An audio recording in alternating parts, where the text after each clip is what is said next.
Well, well, well. It is We're I back.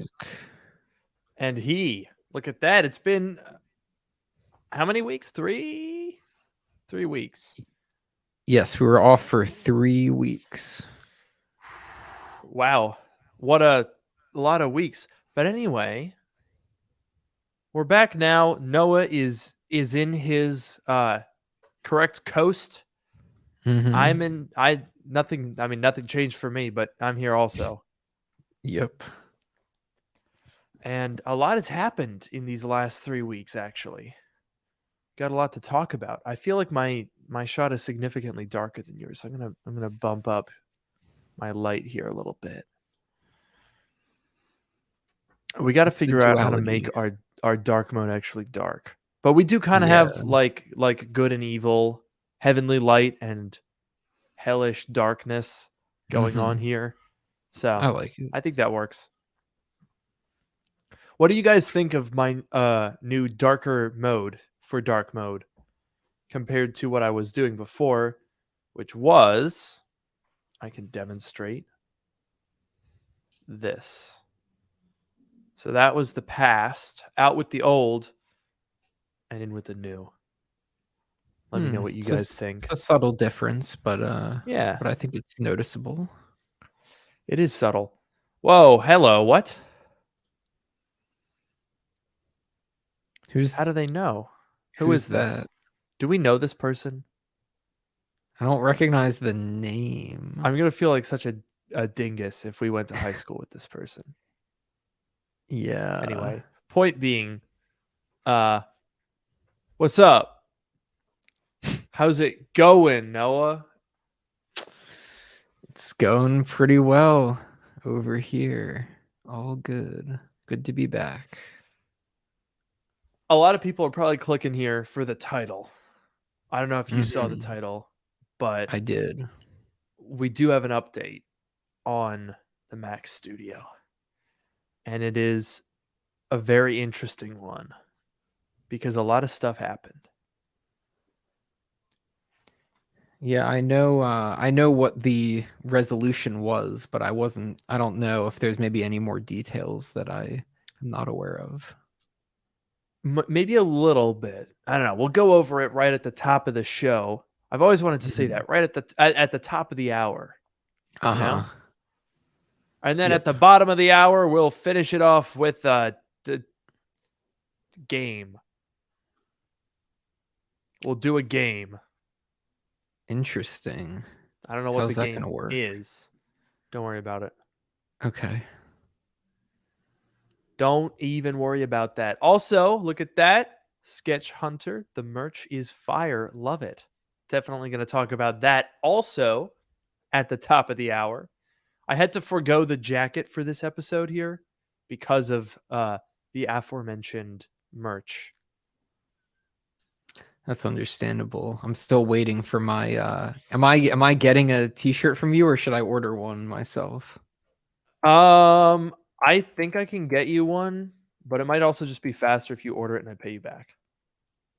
Okay, maybe I'll do that. They are very snappy. I They're like comfortable. them. Would you ever actually wear it? The one that you're wearing? Yeah. If I first of all, if I were in a situation where I had to wear, I mean, I don't know, how's the material? Does it feel like a quality button down like Oh shirt? yeah. Oh yeah, that's Okay. these are like legitimate. Oh wait, we should save this for the actual podcast. Okay. We should Don't save get it. ahead of We could ourselves. also just start early. Why don't we do that? I feel like we've got a lot of stuff to talk about. Yeah, we could do that. Why not? Why not do that? All right, let me get my audio ready to go, and then Hmm. we can go ahead and get a little started, huh? All Yeah. right, you good? Hmm. Welcome to Dark Mode, the podcast that brings you sage technology advice from two technology experts. And that's not just what we call ourselves, it's what our moms tell people when the merch is fire. That didn't really make that much sense in terms of our usual relation to tech, but that doesn't matter. And I'm your host, Luke Miani. And I'm your host, Noah Rubin. On this show, we take questions from listeners, attempt to answer them to varying degrees of success, and maybe even have a laugh or two along the way. All right, that's that out of the way. And now Uh-huh. we can start by talking about where should we talk? We should start with the merch because that's what we were just talking about in the pre-show. Yeah. Now, folks, I might be biased here, but I think that this is honestly like no cap one of my favorite shirts now. And it's not just because it has my little logo on it. Look at that here. Look at this. Look at that. Very Look at that. nice. The new LM logo. Mhm. You will be seeing this more and more because I commissioned someone for it and I would like to use it. But essentially, what we've got here is a flannel button down, but it's like a thin flannel. It's not very Okay. hot, but it's soft. I've actually been using it sort of as a microfiber cloth, which actually Oh, I should probably launch a microfiber cloth. I use those all the time. yeah. Stay tuned. Stay tuned. Look at this. We've got ideas. Anyway, this right here is embroidered. It's not a sticker. It's not a patch. It's not like, some flimsy thing. This is sewn into the shirt. It is lovely. You can just sort of stroke it as you go about your day. No one will find Uh-huh. you strange. Yeah. Most importantly, the shirts are very, very comfortable. I've been wearing this one, but we actually have 7 different patterns, which is fun. I can show those to you now if I share the old Chrome tab. Now, if you're listening along, you're going to have to just sort of, I guess, imagine what I'm describing. But we got a couple of things here on the new Luke Miani merch shop. So I'm currently modeling which one am I modeling? Not, I think it's first this one, navy gray. No, it's Try the this one, first gray one. blue. Yeah. That's what Yeah, I'm that's it. wearing. So gray blue, very, very comfortable. Very, very comfortable. We've also got blue and white. We've got red and black. We've got dark khaki. We've got navy and gray. We've got gray and red. And we've got gold and black. So lots of colors, lots of different patterns. We've got from small to 3XL. Ships worldwide. Apple Pay is supported, which Nice. is very important. It's not showing up here on the desktop website, but it will be an option when you go to checkout, which honestly is a must. I feel like if I'm shopping for anything that is like a creator peddling their wares and whatnot, and they don't have Apple Pay, I'm like, "Ooh, yawn, but we got Apple Pay." Very nice.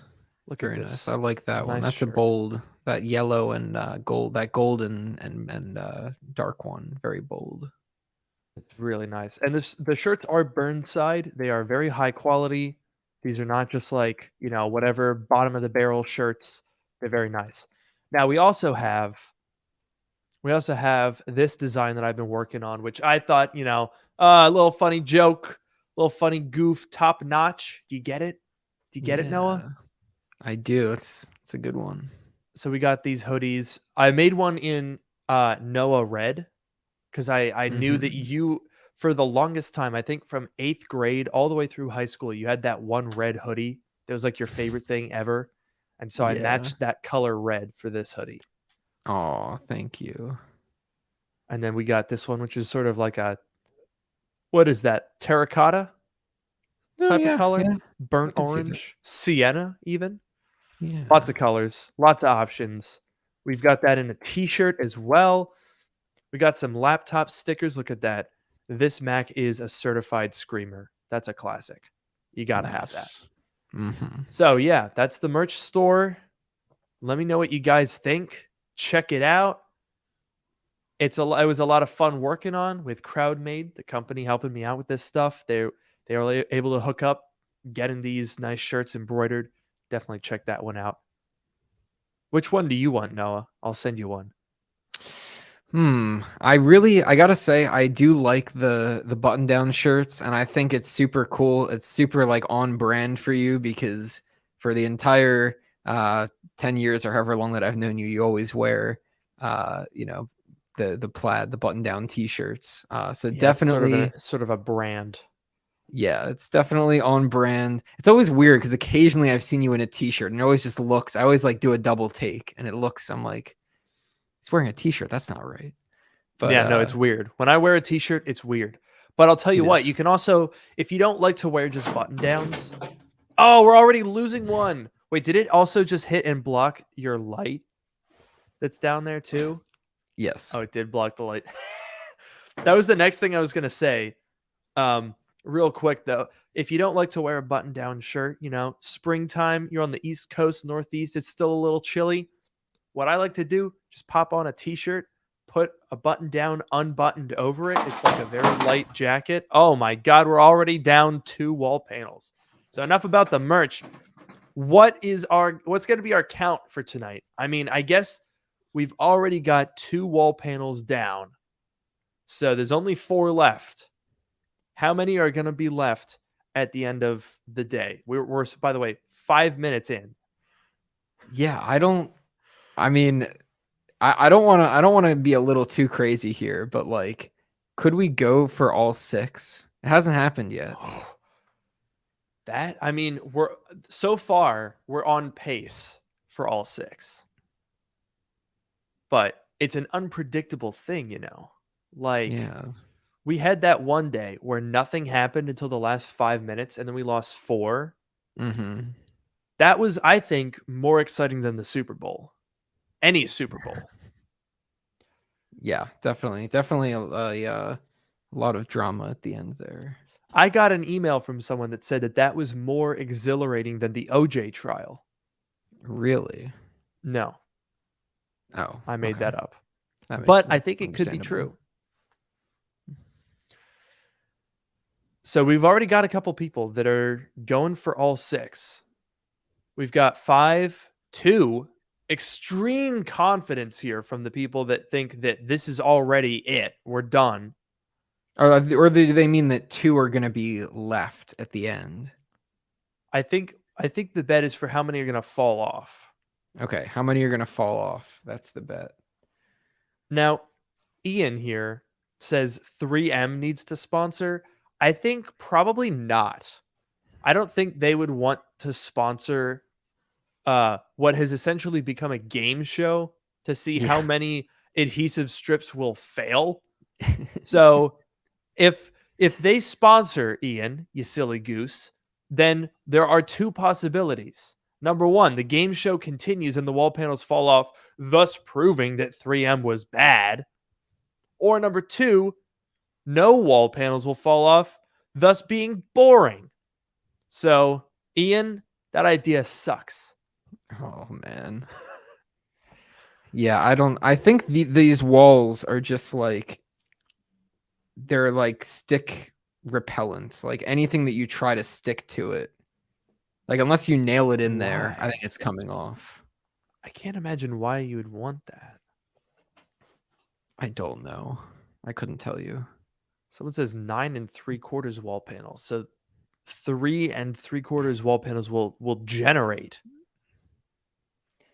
I have a couple of spares that are here on the side. Oh my. I was not expecting that. Yeah, so we only need 6 to look good in the shot, but there are more. Now, as we relax to see how many of these people end up being correct about the wall panels, we got to talk about the Mac Studio. We got to fill some time here. We got to fill some time. I mean, this is no longer, we could probably rebrand this wall panel. That could be the name of our podcast now, because the main entertainment value has shifted. Yeah, exactly. But we got to talk about the Mac Studio because Noah and I actually went to the Apple Store. What was it? A week from yesterday? Last Saturday? Yes, that's correct. Because Noah was over here on the East Coast. You probably saw the video that we did. We built a really cheap computer. We can talk about that later. Mm-hmm. But right before Noah had to go, we popped over to the old Apple Store with the Mac Studio that had been bricked. Now, I think I talked about that in one of our shows like 3 weeks ago. But Hmm. basically, I have been trying to revive this beleaguered Mac Studio for, well, since like 3 days after launch day.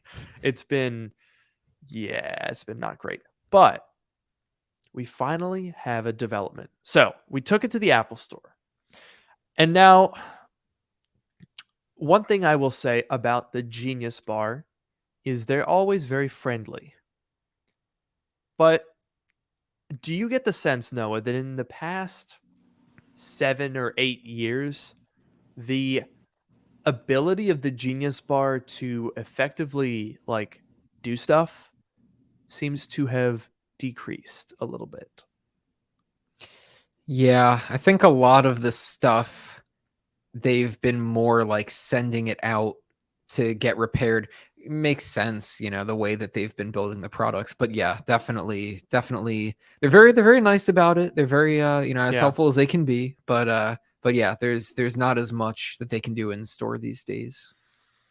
Cuz I could have sworn that back in like the early Retina days, as sort of like towards the tail end of the unibody days, they had tools at the Genius Bar to do fairly comprehensive diagnostics. I remember with your much ailed 2011 MacBook Pro that we had a number of visits concerning Hmm. the graphics card, which also had that suite of diagnostics that they would run over Ethernet, I think. Yeah, I think they had like some network volume with all their secret tools, and they would like boot off of it and run whatever those tools were. Yeah. And we saw, I mean, I remember very vividly when we were watching them go through the process, and they showed the failure of the graphics. We saw it fail. I mean, it failed the test Yeah. in a quite spectacular way with a lot of Yeah. funny visuals on the screen. And Hmm. I don't know. It just they don't seem to really be able to do that anymore. Because basically, when we took it into the Genius Bar, which by the way doesn't exist, there's no bar anymore. Like Yeah. there, I don't know how many Apple stores are converted, but the new meta at Apple stores is it's all tables, no bars. So they should call it really the Genius Table. Yeah, or the Genius. I mean, the one we went to had like the four tables. It could be like the Genius. Or they called it the Genius Grove. Is that what they called it? They did call it a grove. Yeah. Yeah, There were like 3 trees in it. So there you go. It's a forest. that's a grove for Anyway, you. we took it in there and explained the situation. And by the way, we did tell the geniuses, plural, because there were many involved, that the machine was opened. I told them that I, did the swap of the storage modules. They were aware of the storage modules. They weren't quite sure if they had the tools in store to actually open the machine. But in terms of diagnostics, basically what they did was just run configurator 2, which is what we'd been trying to do all along. And wouldn't you know it, the exact same thing that has been happening to me the whole month happened. Um, Not exactly surprising, Hmm. but the thing that was surprising to both of us, I think, Noah, was that they did not really seem phased that I had opened and tampered with the Mac Studio. Yeah, that was. I was kind of expecting them to just be like, "Oh, well, you opened it, you voided your warranty." Like, I guess they would still take a look at it, but like, Yeah. I was expecting them to be a bit more like, "Well, that's on you, and you're probably gonna have to pay for it, and we'll see what happens." But no, they really didn't seem to mind either way. Yeah, and that was definitely not what I expected. I really thought that if we sort of went in and said, "So, I tried to open up by cutting through the adhesive this Mac Studio and I swapped the modules and now one of them doesn't work." I thought they were going to say, "Oh, well, screw you. You meddled with it. You literally cut the adhesive. That's on you, buddy." But they were like, "Oh yeah, you tried to upgrade them? Oh, okay." And they were kind of curious about like what happened. Did it work? Did it not work? And Yeah. well, obviously it did not, because that's why we were there. But yeah, they seemed like they really didn't mind that I had gone in it. So that is good news, because that means that if you do open your Mac Studio or really any of your Apple products, just the very fact of opening them or even disassembling them is not going to void your warranty. I think that's a misconception that a lot of people have. And then honestly, we didn't really know what was going to happen there, because we read the warranty information and it was a little vague. It talked about modifications, it talked about damage, but it didn't really talk about just, opening something. So I think it's good to know that if you do open your Apple products, even if it's something like a Mac Studio where it's easy to tell if it has been opened, that on its own is not going to void your warranty or your Apple Care. Yeah, I think obviously your mileage may vary, and if you do open it up and break something, it very well may be like in your case. You took out the storage module and you put it back in. You didn't break anything, Yeah. right? So Yeah. some things be a little careful, but it was really good to see that they didn't shut it down immediately, and they were still open to trying to help us out. Yeah. So, in terms of the solution, I am happy to report the Mac Studio is back, ladies and gentlemen. Let's go. We need our soundboard. We got to work on that. Oh yeah. But the Mac Studio is back. It's working, and I'm a little confused, in all honesty, because the solution that they told me, what happened, seemed a little vague, and I don't know. It was just, so basically what they said was that they disassembled it and reassembled it and then used configurator 2 and it worked.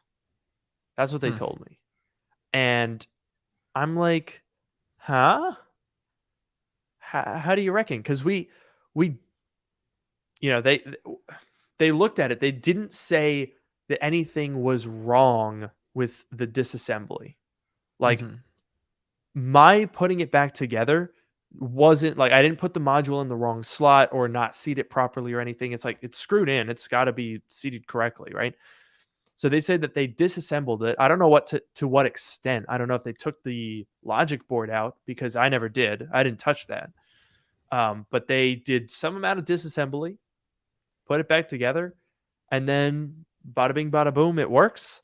I don't know. I find that hard to believe, considering that I also did that. I pulled the the storage module out and put it back. I even swapped power supplies to see if the power supply was like had somehow gotten fried in that one Mac Studio. So I did all that stuff, and nothing changed. I still got the same errors, but when Apple did it, somehow it worked. So I don't know. Maybe they had another tool. Maybe they had system configurator that they were able to use behind the scenes that they weren't able to use when we were in the Genius Grove.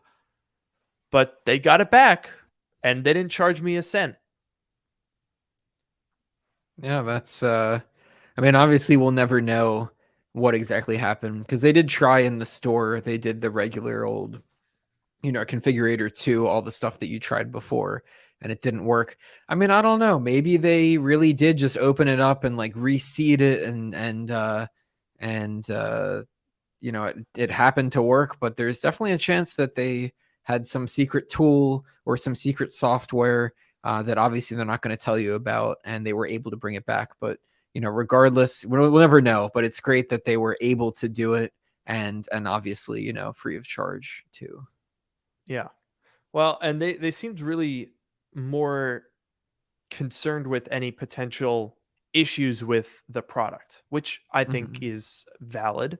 It's not only a good look, but it's also the most logical thing that you could do. And anecdotally, I did see some people here saying essentially the ordinary Joe trying the same, warranty voided. Well, I don't think so, because the Genius Bar is not really a subjective institution. They are very, restricted in what they can or cannot do. For example, I mean, when I was working on these Mac Studio videos, I was talking with Genius employees, so I got a lot of insight into how their internal system works. And essentially, they have tools at their disposal that can rewrite the serial number on your logic board, supposedly. But they're only allowed to access those tools in the case of certain repair or upgrade procedures. It's all based on this system that they're working through. So they can't just, out of spite, say you voided your warranty and then, oh, you're a YouTuber, so we're going to fix it. Like, that's just not really how it works. And we saw that actually in the work authorization, where they said, I think they called it software repair level 1, which I don't know if the level is like intensity or like how deep into the system you're going, where like level 1 would be the most basic firmware. You know what I mean? That difference. Yeah, I'm not sure. But I definitely think, I mean, for what it's worth, the geniuses that we worked with, I don't think they recognized you. There was one that did, that we were just chatting with, but he wasn't really helping us. Yeah. And you know what else I was remembering? Because you were talking about, there's obviously those. First of all, Apple obviously has all those tools that are available to the geniuses in certain situations. But I remember when we did that project with all of those iMacs, and we were trying to get them iCloud unlocked. Didn't we learn that like there was like the unlocking tool? There was like someone at like the Apple headquarters that they had to like call into the person at the Apple headquarters, and they would like generate a unique key or certificate or something and send it back. And there's like a whole thing that we learned there that was really interesting. Yeah, I totally forgot about that. I can't believe you remember that. That was January 2020. We worked on that like December 2019. Yeah. That's crazy. I did not remember that at all. But yeah, you're right. When there's a case of an iCloud recovery, whether it's the Apple Store or an authorized repair center, they have to call in to like Apple campus or some like a very high up place and generate this key in order to use the software that they have locally. So they're very restricted in what they're actually able to do, which we could talk about for quite a while in terms of how effective or helpful that actually is. I guess it's all in the name of privacy. Yeah. Yeah, it's privacy, security. We've obviously had the discussion, but the privacy, security, and all that. But yeah, so that is the tale. The Mac Studio is back. I'm selling it to John Prosser because his delivery dates keep slipping. I feel bad for the guy because is that 3? That's the third one. That's the third one. So a couple. Actually, I don't think I saw many people say. I saw it on your face. I don't think I saw many people say 3. I saw a lot of I don't think so. 4s. 4 people who guess 4 are sweating right now because there's lots of time. So 1 more, easy, but 2 more, that's also possible. Yeah, this is stressful. People are saying in the chat that I have like strings or something, that like I'm doing it on purpose. I promise. Noah is the puppet master. I promise. Like, we've been over this before. I have this tape. It's Gorilla Tape. It's supposed to be good. It's for rough surfaces, except not this wall, apparently. I promise I have been trying to make it work. I'm not cheating it. Noah, I don't know if you just noticed this, but you just started beef with Gorilla. We just called them out on air and said, hey, your thing doesn't work because you have a rough surface and it explicitly states that it can stick to it. And Uh-huh. as we've proven week after week, it's not holding up. Yeah, it's not. And like, look at this. Wait, that's so much. Oh my god. How many Lots of tape. pieces of tape is that? Like 10? 11 pieces of tape. Oh gosh. And Michael says, may I recommend Gorilla Glue? Yeah, at a rental. That's a great idea. Yeah, that's maybe not the best approach, but I just want to make it clear that it's not staged. I am trying to keep them on the wall, and they just won't have it. Also, they were kidding. The person who suggested that you're the puppet master behind the No, whole thing. and you I know fell for people it, are hook, I know line, and people are sinker. kidding. I know people are kidding, but I just it's just too funny to not bring up. Oh, here we go. There's the problem. It's only good on gorillas, not walls. Yeah. That does make sense. We were wrong. Yeah. See, command strips, didn't you try that at first? I don't remember what I feel like maybe I tried like double-sided tape or something. I guess I could try command strips. They might actually work. Maybe they're kind of expensive, but maybe I'll try that. I think I could spare the expense. Or concrete. Yeah, that's a great idea. Ah, heck yeah. Now, on a completely unrelated note, WWDC. Do you like that transition there, Noah? That was great. That was very smooth. So, WWDC Dub is around the corner, surprisingly soon, actually. So, we are not going to have to wait that long. And I think the thing that's on everybody's mind that I want to get your take on here, Noah, is the Mac Pro. Mm-hmm. Are we going to see it? They left us in that last event. They left us with that cliffhanger where they're like, we're coming to the end. What did they say? I forget exactly what they said, but they said that the last product that needed to be upgraded was the Mac Pro. Mm-hmm. So they left us on that cliffhanger, and they specifically mentioned it. Oh, geez, there's another one. That's 4. Wow, we might be going. I think I said all 6, man. and we might be going for it. Could this be a historic day? This is That going to would be written about in the ancient tomes. The day that all 6 wall panels fell. Wow. Yeah, we'll see. But yeah, so I think it's really interesting that they specifically mentioned the Mac Pro in it, and I'm trying to think, like, does Apple, obviously they've teased products before they've come out, but this wasn't a teaser, it was just a mention.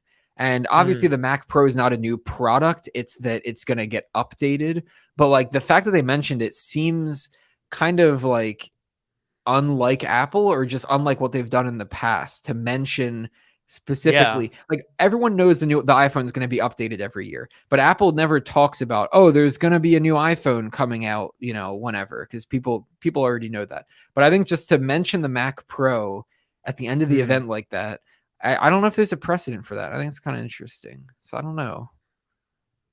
Yeah, it's very interesting. Okay. The thing that stood out to me a lot that we're now being able to put together from this event is they said this is the final chip in the M1 lineup when talking about M1 Ultra. So that narrows down M1 Extreme. That kind of eliminates that possibility. Right. In terms of branding, right? So that's interesting. Now, the other thing that was interesting was when they basically said, there's only one thing left to transition, and that's the Mac Pro, but that's for another day. And did like a little wink. It went like, ding! We really need a soundboard. Yeah. We got to do that. So that all to me says, number 1, soon, and number 2, what I've recently been wondering, is the Mac Pro going to have an M chip at all. Because why would they mention there's still a Mac Pro after they release a Mac Studio and they say, but don't worry, the Mac Pro is coming and that's for another day. And if that Mac Pro were in fact two M1 Ultras, I don't personally think that two M1 Ultras makes a Mac Pro. Because first of all, right now, you look at the Mac Pro and what does it have? A crap ton of options. Apple Silicon doesn't have that. It doesn't have upgradability. It doesn't have any sort of like expansion. It even has memory that's tied to the actual chip itself. So right now you can get 128 gigabytes of RAM, but theoretically this Mac Pro would be limited to 256 if it's, two M1 Ultras. And personally, I don't think that two M1 Ultras or even two M2 Ultras put together are going to really be enough for something that purports to replace the Intel Mac Pro. Because let's not forget, just 3 years ago in June will mark when this new generation Intel Mac Pro came out. It's not outdated. It's not old. And when they brought that thing out, the whole point of it was we're going back to what the Mac Pro should be: upgradable, expandable, customizable. And if they're going to just 3 or 4 years later say, actually, so no, we're not going to not do that anymore. We know we said it was back, but it was only like a little back because now we're going to not do that. I don't think I buy that. They developed the MPX modules. They have a whole page on their store with accessories for the Mac Pro. That's a lot of engineering and a lot of work to just completely throw away that entire idea, that entire concept for what the Mac Pro would be. Yeah, that's an interesting point because there were obviously, the Mac Pro has those cards like the Afterburner card that you can upgrade. And yeah, it had a lot of options. I don't remember what all of the upgrades, like, could you upgrade the CPU and the RAM, like the memory and all that stuff as well? Oh yeah, you can do graphics. You can add. They had that like the Thunder Snack card. What was that thing? What did they The call that thing? Afterburner? Yeah, Thunder Smack. I like that better. Yeah. It had an internal USB port if you needed to power accessories. You could plug in SATA hard drives. You could plug in RAID arrays. You could do the CPU. You can do the graphics. You can do the built-in SSD or add PCIe SSDs. You could do all the RAM, as much RAM as you can imagine. Like, it's just, it doesn't seem like it would actually make any sense to just basically announce a Mac Studio that's taller and just has more of the same in it. I just don't see that making sense. Yeah, I agree. Because, for one thing, I guess we've heard rumors of two M1 Ultras maybe as a starting configuration. But even then, like, we saw two M1 Maxes makes an M1 Ultra. So why would two M1 Ultras not have a different name, right? But we already know that there isn't going to be another name because, Apple told us that. So it kind of seems, I don't know. They could just say two M1 Ultras, but they didn't just say two M1 Maxes. They said that's an M1 Ultra. So I don't know. That's a little bit of a difference there. And yeah, definitely like, the processing, the CPU, I guess, and the memory and the GPU all being in sort of one package definitely doesn't bode super well for expansion. I wonder if, and the thing that's throwing me off is I'm wondering like imagine if they had a card that was like an M1, let's say an M1 Ultra card, right? And you could like stick one in, or you could stick multiple cards in, or whatever like that. I feel like that could be potentially a way. Obviously, I guess the memory, the CPU, and the GPU would all be on that card, but at least, Yeah. it could be upgradable, whatever. But then like when Apple introduced the M1 Ultra and they said, we had the two M1 Maxes, and I have to go back and look at this, but they said, we didn't just take two M1 Maxes and, connect them up with like a standard ribbon cable or whatever they said, because it would be too slow. So we built this like special bridge thing that is going to connect them together. And so if they're going to do any sort of, play for upgradability, I don't know if they can, if they're, maybe they'd have to use some of those like slower connections that they specifically said they didn't want to use for the M1 Ultra. I don't know. That's just kind of throwing me off a little bit. Yeah, that's true, because it feels like whatever way you go, you're going to run into some compromises there, because the whole magic of the M1 Ultra was being able to connect two dies and have them be functionally the same chip. That has never been done before in a graphics card, right? This is the first time that two separate GPU dies function as one. It's not being combined in software. It is hardware recognized as a single GPU. And that's an unbelievable achievement. AMD and NVIDIA have not been able to do that. And so it would definitely, as you say, Noah, seem like a little bit of a compromise if they then say, okay, well, this is basically like fancy SLI. It's kind of a downgrade. So I don't know. But I have also been toying with this thought, Noah, that what if this is like not even an M chip? What if M is not for the Mac Pro? It stands It's to reason. certainly, I mean, it's a marketing thing at the end of the day, right? Yeah.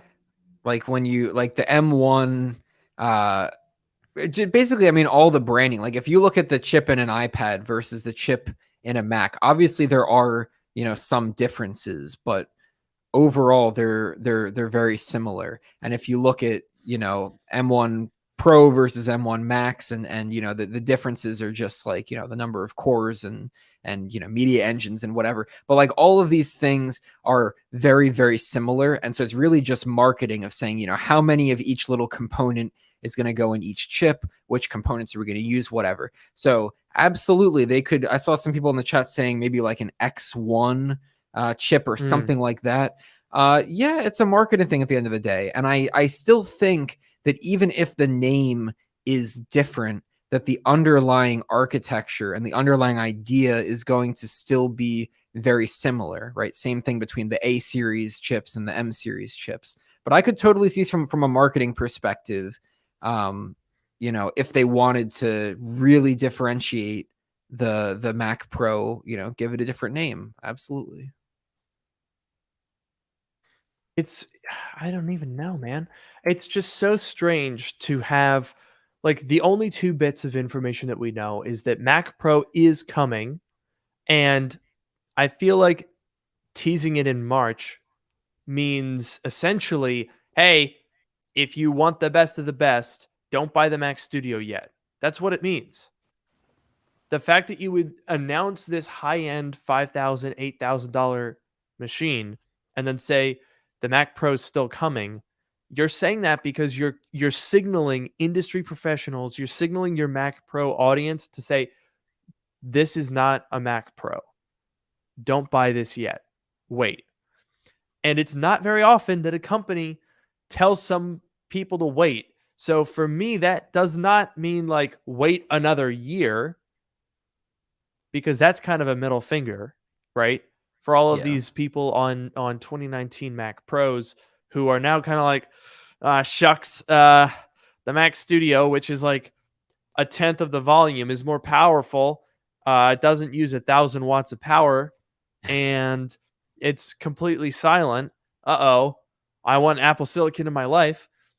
So to me, it doesn't make sense for Apple to keep those target audiences waiting for a year or more. Just dub does make a lot of sense. And another theory that I've just thought of literally just now, Noah, is we've heard a lot about M2. We've heard, M2 chips. We've heard M2 Pro and Max. These are chips that are coming, which is good because it seems like Apple might be accelerating the pace at which they're updating all of these products. Like, we had to wait a year to go from M1 to M1 Pro. And then we only waited a couple months to go to Max. And now we're talking about M2. And it's getting to the point where if Apple's able to scale these things more easily, maybe M generations can come out relatively quickly. Like maybe M3 comes out and then M3 Max and Pro within the same event even. Because, obviously they all share the basic fundamentals. So theoretically, right, you can make those procedural changes without another year of development between M2 and M2 Pro. So that's what I'm hoping for personally. But if we're already moving on to M2, and Mark Gurman even talked today that M3 is in development for the iMac, and that Apple really wants to keep this clock ticking, these wheels spinning, these conveyor belts conveying, maybe that sort of speed would hopefully include them having worked on a Mac Pro to fit in there. Yeah, I definitely think. So for one thing, for what it's worth, they talked about a 2-year time frame to move everything to Apple Silicon, and obviously, when they talked about it, we were already in COVID, right? We were pretty well into it. Oh my god. Oh my god. That one bonked me on the head. That is iconic. Yeah. Well,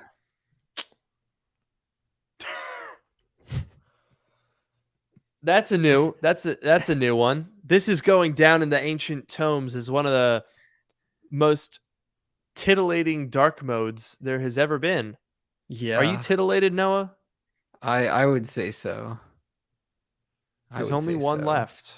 We've got 23 minutes for the final wall panel to make up its mind what it wants to do. Yeah, I don't know. But yeah, so I think it's pretty because when we got the 2-year, am I right that it was, when was it? It was the fall/winter of 2020, right? That's when the first ones came out. And so, end of this year, late this year will be 2 years, since then. And this was, well into COVID, and I think the supply chain, maybe it got worse, I don't know, but I'm sure COVID had some effect on the supply chain by that time. Oh, and there it is.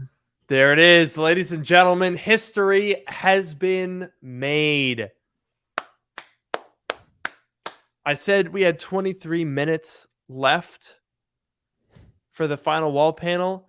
It took 1 minute after I said that for it to happen. Yeah. But this is a historic day. They've all fallen down. Wow. Amazing. How about that? But yeah, what you were mentioning there about the 2-year transition, that actually is interesting because a lot of people assumed it started at WWDC 2020. And so then WWDC last year, they were like, oh God, it's halfway done. And we only have the M1 chip. But then in October, when they came out with the MacBook Pros, they said, we're now halfway through our transition. So then they were basically saying, okay, the clock started November of 2020. And what makes that interesting is when you go back to March, They said now there's just one product left to transition. By their own rules, that should mean that by November or December, if we give them a little bit of wiggle room, that should be when the Mac Pro is ready. It would only make sense. Yeah, I think we could very well see, maybe, because I know with the with the current Mac Pro, we did get the teaser at WWDC, right? Or was that the previous one, the one before? Wait, which teaser? Okay, for the trash can Mac Pro, we got a teaser at WWDC, right? And then it came out later that year. Correct. Yeah. Was that true for the cheese grater, like the current one, or no? It was, yes. Okay. So the 2013 Mac Pro was teased at WWDC 2013, came out like December 13th. A lot of 13s. Maybe that's why it was doomed. Yeah. Just putting that out there. Then the iMac Pro was the same thing, actually. 2017, they announced it at WWDC. And then it came out again in December. And then again, the Mac Pro in 2019. Dub reveal, December launch. I think it would only make sense for them to do that again with this. And if they do it at WWDC next year and release it in December 2023, they will have missed the 2-year transition by a full year. Yeah. And they will have pissed off all of the Mac Pro users that they told to wait in March of 2022. Like in March of 2022, they tell you to wait. You don't get it until December 2023. Realistically, 2024 by the time stock is out. That seems unlikely to me, personally. Yeah, I definitely think that Apple will be ready, because like they'll be ready for this year. And I do think, Dub get a teaser launch later in the year, maybe December, maybe a little bit sooner, but sometime at the end of the year. I think it makes a lot of sense. And like we saw the Mac Studio, right? That's a new Mac. It's a new sort of product line. And they had time to do that. There was a new product line and a new chip, sort of. I mean, it's, two M2s or two M1 Maxes with whatever connector thing they have, but essentially a new chip. So they had time to do all of that. And I feel like they wouldn't have done that unless they could have also done the Mac Pro, I think. Maybe I'm wrong, but that's what I'm thinking. That's fair. Now, I also have a conspiracy theory, because a lot of people were talking about disappointment that there was no iMac. And now here's something. Here's something that I've been mulling over in the old noggin. All right. We had been hearing for months from industry analyst Ross Young, who is literally 100% accurate. If Ross Young says Apple's doing something, it's happening, because everything that he talks about is displays. And when Ross Young says this is what the display is like, it is. So he was talking months ago about a 27-inch 5K mini LED ProMotion panel. I think that the studio display was going to have that panel, but it wasn't ready when the Mac Studio needed to come out. Because if you're going to be launching this Mac Pro at WWDC, that means the Mac Studio has to come out before that. Otherwise, it's silly, right? You launch these in order of performance, because nobody cares about what's less powerful than the other one. Like that's not interesting. I mean, except for an M2, but that's more powerful than the M1. If you're doing a generation, nobody's gonna give a toss if you have this crazy Mac Pro and then you're like, hey, we got something that's not as fast or good. And everyone's like, Yeah. okay, I don't care about that. So I think the studio display was a rush job. I think the new panel wasn't ready, so they put the same panel that they already had in it. Yeah, I think, and I know that was, I mean, you have a studio display. I've seen it in Mm-hmm. person briefly, but I know that the general consensus was that maybe it wasn't quite worth the money, or at least that more was expected for the price in terms of the quality or features of the display. And maybe that could explain it. Maybe they were planning to have a nicer panel in there, and maybe at the same price, maybe at a higher price, but they kind of just did what they had to do, and that's what happened.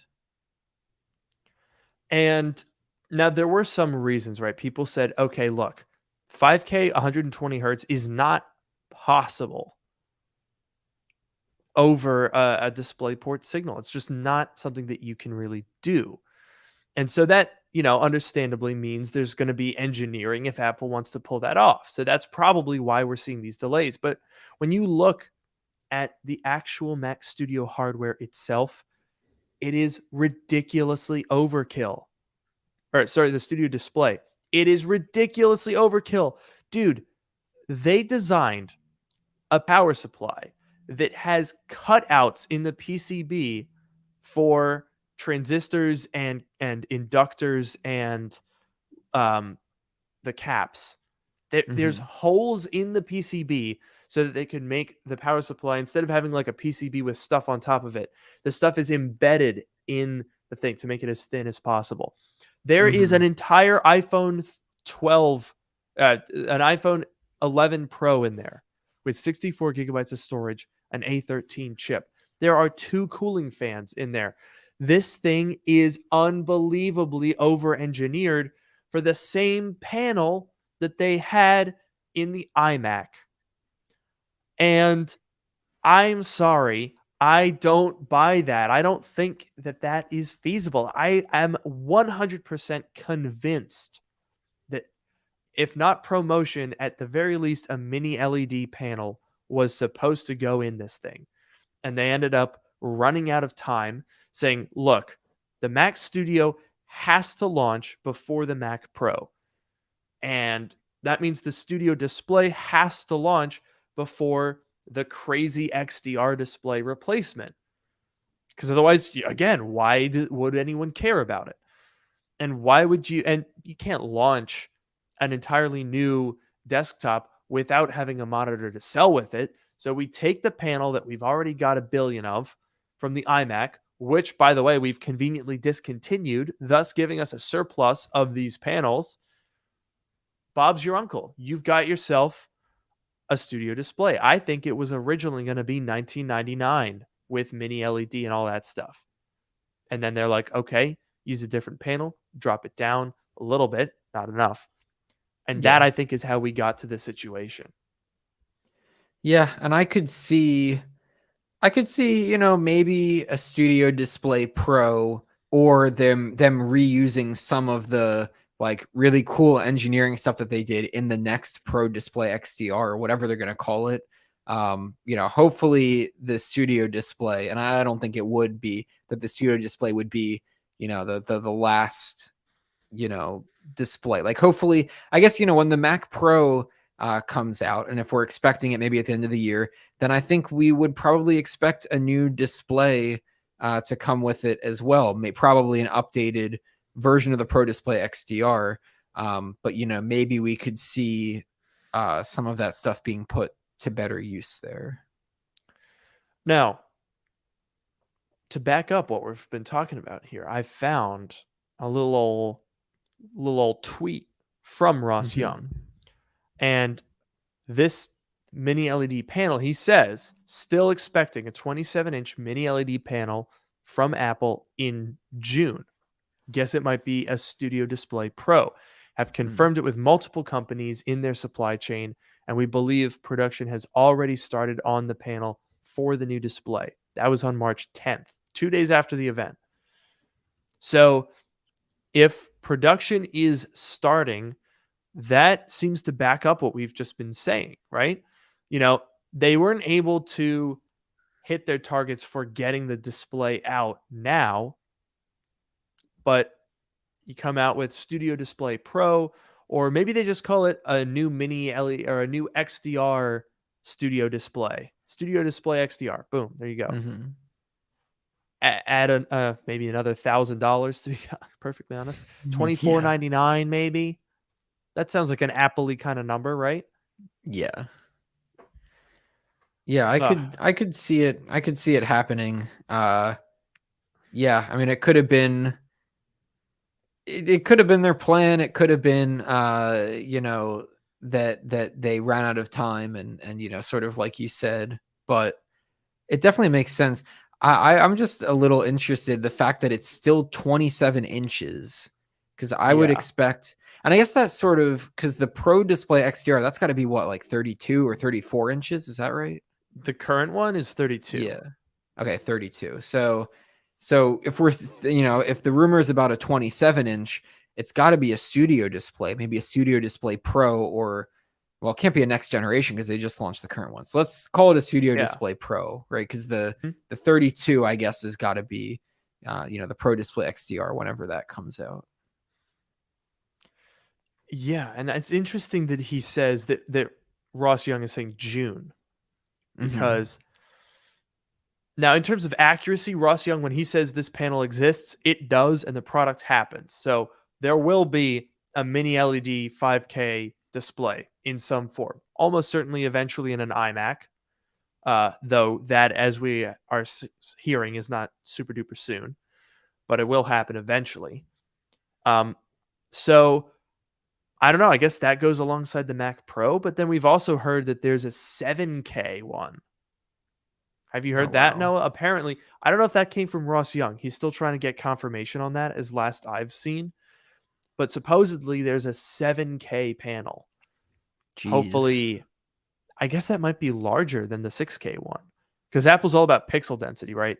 So they usually keep it around 220. So 7K means most likely just a larger screen, larger than 32 inches. I'm going to buy one of those, Noah. It's going to kill me, but I'm going to buy one of those. It's going to be $10,000. I'm not even joking. I feel like 7K, it's going to be 10 grand with mini LED. I'll die. I will buy that so hard. And I will be weeping all the way to the bank, but it'll be okay because it'll be so pretty. Yeah, that will definitely. I mean, if the current one's already, isn't it like, what is it, $4,000, $5,000? Yeah, $49.99 before you add the stand. Yeah, so if that's what we're starting with, and we're getting a bigger display, maybe 34 inches, maybe 36, I don't know, but we're getting a bigger display. Oh, 36. I don't know. I mean, I'm sitting in front of a 32-inch display right now, and I feel like this is, I guess it's 31.5 inches technically, but so is the XDR 32-inch display. Okay, so I'm sitting in front of that size display right now, and I think that this is a pretty good size for a display. I don't know. I mean, I guess if it were bigger, I wouldn't complain, but I feel like 32 is a pretty solid size. But whatever this thing is going to be, it's definitely going to be expensive. There's no doubt about that. It's going to be bankruptcy worthy, I think.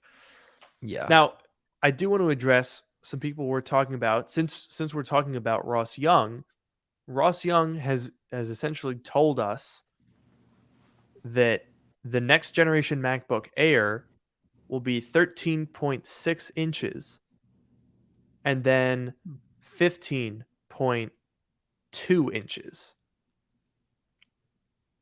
And that is awesome.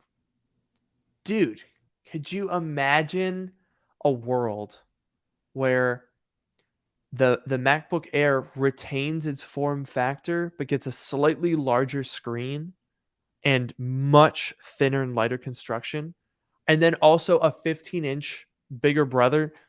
Oh, dude, every time I think about the 15-inch MacBook Air, I get a little queasy because of how much I want one. Yeah, It those seems things, awesome. those are gonna sell because the MacBook Air is like such a good, it's such an easy computer to recommend. Like the M1 MacBook Air is such an easy computer to recommend to like anyone that needs like a good solid computer. It has great battery life. It's super fast and whatever. And like, yeah, a MacBook like a 13, 15 inch super modern one, and we've seen renders and leaks about the design, and that thing's just going to be so cool, and it's going to be so like such a good computer. I'm just like, dude, a 15-inch MacBook Air. It's just, I think it's exactly what most people would find ideal. Because when you talk about a 16-inch MacBook Pro, with which both you and I have, Noah, let's Mhm. not pretend that they're not quite large. They are. They're chunky boys. They got some heft, if we're honest. They're great, but they are not. If I were still going to college, I would be bringing my 14-inch MacBook Pro with me instead, and I would be going, I do wish the screen was a little bigger. And a MacBook Air is literally perfect for that because, let's be honest, you don't necessarily need all the performance all the time. I find the M1 Pro to be overkill in some cases. When I'm just browsing, doing email stuff, I would much rather have a less powerful chip with better battery life in those cases compared to a 14-inch with an M1 Max, for example. And so the idea that you could have a screen larger than the 14-inch with battery life better than it, but performance not as good at a lower price in a thinner chassis. Oh, yes. Sign me up immediately as soon as humanly possible, please. Yeah, those were. I remember when I was in college, when I got my iPad at the end of 2018.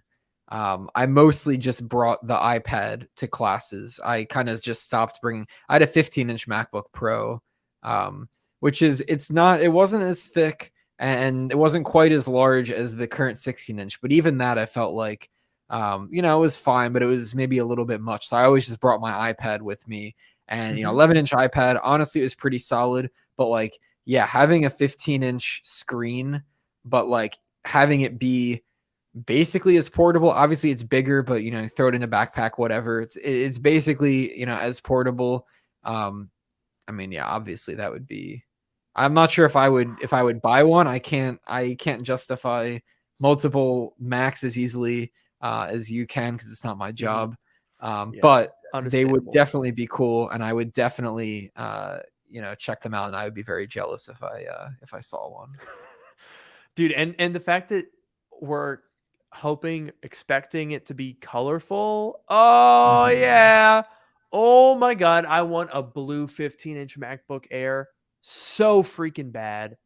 And the best part is it's going to be like $14.99. That would be my guess. Maybe even less than that, to be honest, because if you're talking about a MacBook Air being right now $9.99, possibly as much as $11.99 in this redesign if they decide to increase the price.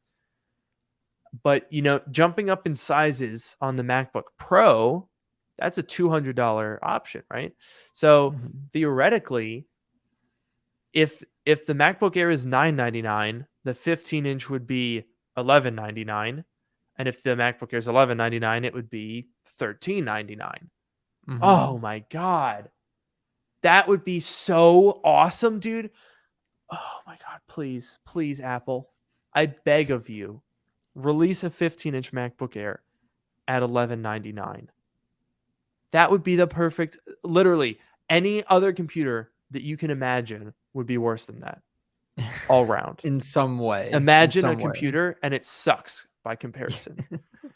Noah, what's the coolest computer you can think of?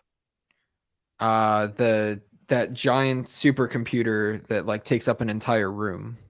It sucks. It's terrible. It's You should not get a portable. MacBook Air instead. Exactly.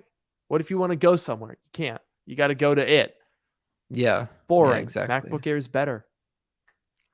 Yeah, that is true. And the colors, definitely. I really wish that Apple had more colors on their like pro offerings. And the iPhones, they've been doing a bit better with that. I've liked the like yearly colors that they have. But I love having like colorful things. I don't like I try not to go for like the white option or the black option. If there's like a cool color option, I always go for that one. And I hope that like maybe they keep doing that, and they'll definitely do that for the Airs. And I'm gonna be super jealous of the cool colors on the Airs. Well, let's just paint your MacBook Pro. It's easy. That would be one way to do it. I'm not sure how that would turn out. You know what I am sure will turn out? How will turn out? What's that?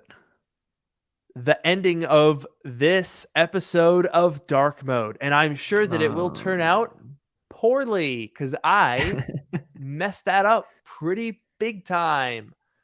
And Yes. also, I promised that we would play a game. Oh yeah. So here's the game. Noah, when do you think Dark Mode is going to end? I think it's gonna end right now.